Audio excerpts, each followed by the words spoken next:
I'm sure you guys all know what EQ does. It gives you the opportunity to balance the frequencies of a track to make it sound more natural.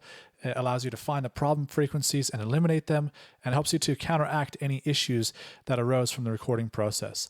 It also gives you creative freedom to make it sound and be shaped how you want it to be, and you can use it to make things sound really, really good or to make them sound absolutely terrible, which you actually might want sometimes depending on the song and the things that you're getting into.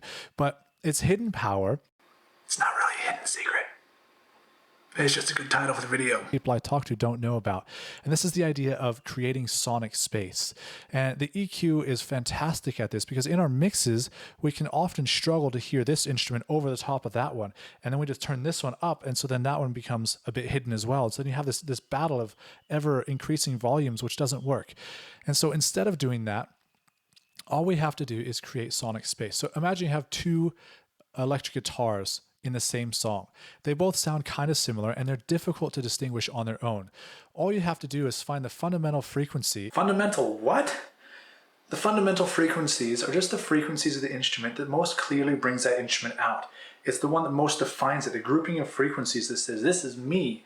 If you sweep around, that's the main one that shows the character and qualities of that instrument the most clearly. Of the first guitar, and then boost that by 2 or 3 decibels, and then go to that exact same frequency range that you boosted on the other guitar and decrease it by 2 to 3 decibels. So now in the fundamental of this guitar, you've given it a 4 to 6 dB spread compared to that guitar. That's huge. That's a massive volume difference between these two guitars in the fundamental of this one. And if you still can't hear it, then find the fundamental of that one and do the same thing. Boost it in this one, reduce it in this one, and all of a sudden you're going to find you have a massive ability to hear each of those guitars individually because now they sound slightly different.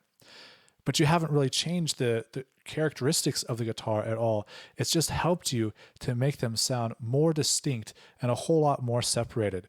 And another example is you can look at a kick and bass. If you want to go deeper on this topic, you can check out this video, which takes you through key EQ editing techniques that you're going to need to make a song sound great.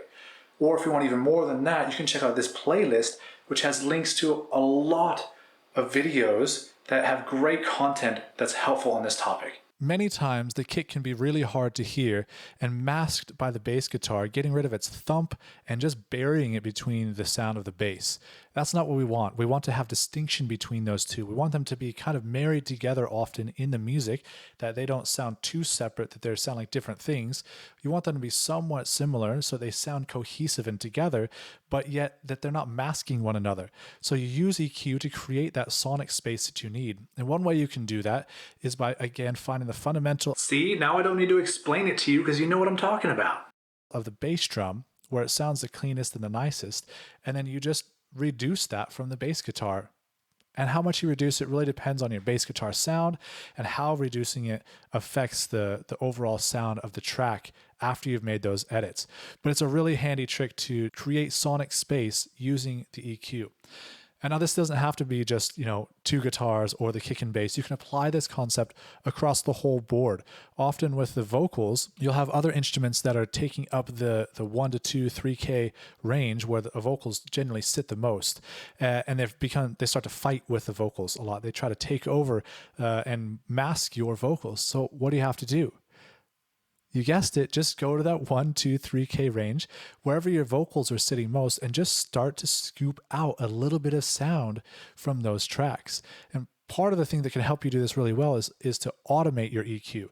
So let's say that you have a piano by itself in the intro, and then when the chorus comes, a whole bunch of other things come in and it's masking those other things.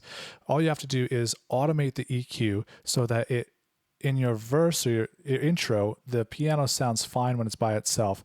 But then when the chorus comes in, it automatically scoops out the EQ in the areas that you want to make sonic space for those other instruments or for the vocals. It's a super helpful trick. It's really easy. It might take a few minutes to learn, but it's not really that difficult. And it can do so much to create space in your mix and to help it sound a whole lot better.